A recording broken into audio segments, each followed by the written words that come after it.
Okay, everybody, this is an overhead view. This is comparing sizes of 3 of my largest tops knives that I have, fixed blade knives. And this came about because of Chrisville, USA. We got into a discussion, and Chris, I apologize. You were right. The Operator 7 Blackout is a big knife. But what I'm going to do, that gave a little bit of it away. I'm going to do an overhead shot. We'll take them out of the sheath, compare them. And I'm also going to include the SOG Super Bowie and put that at the end and compare the sizes so we all know, okay? This ought to be cool. Let me set it up. Okay, everybody, this is what I call beastly knives. And the discussion Chris and I had were on the Jumper and the Operator 7. And he is correct. They're all beastly. I think the length will throw you off. But we'll start with Smoke Jumper. And while I got this out, I'll show something that somebody asked about. This is a heavy-duty knife. To me, it's beastly. Look at the handle there, the thickness. I don't have the measurements. You guys know I usually don't do that, the specs. But this is the Smoke Jumper. And that was the question. Somebody asked, why is that not finished like the rest of the blade? It was a great question. That's something we might have to ask Tops. My theory is this is it was explained that that end is a like a prying tool.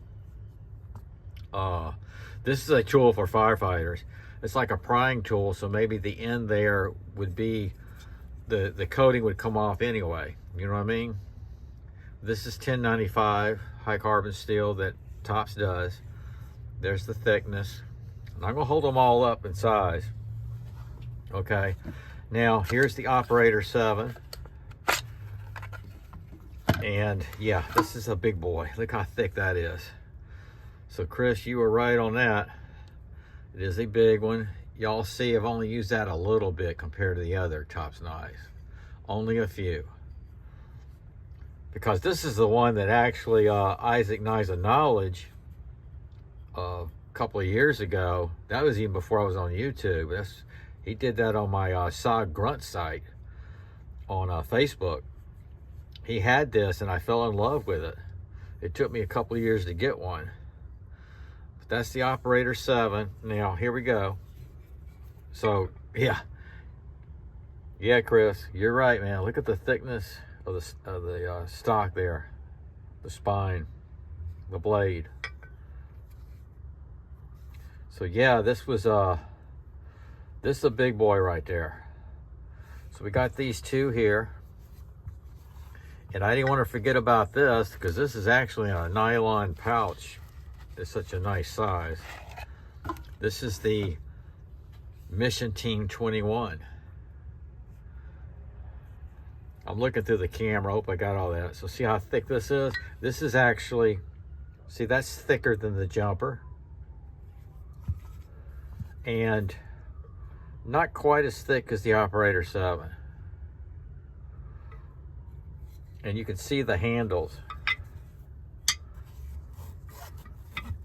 There you go. So this is the Jumper. This is the Jumper. The handles are pretty much the same. Almost.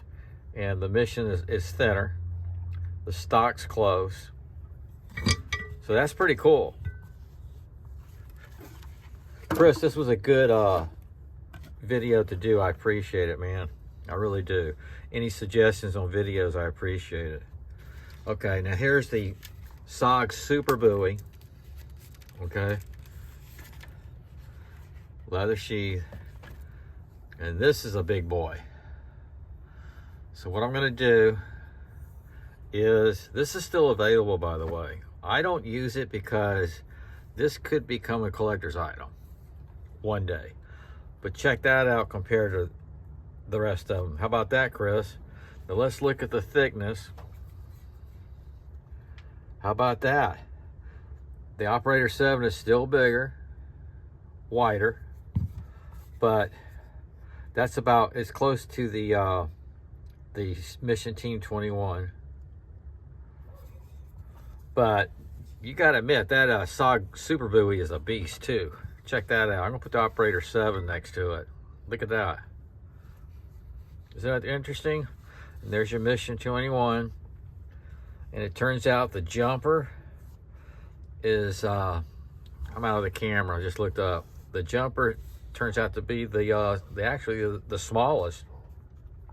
But it is such a great tool. This is a tool. And I highly recommend it.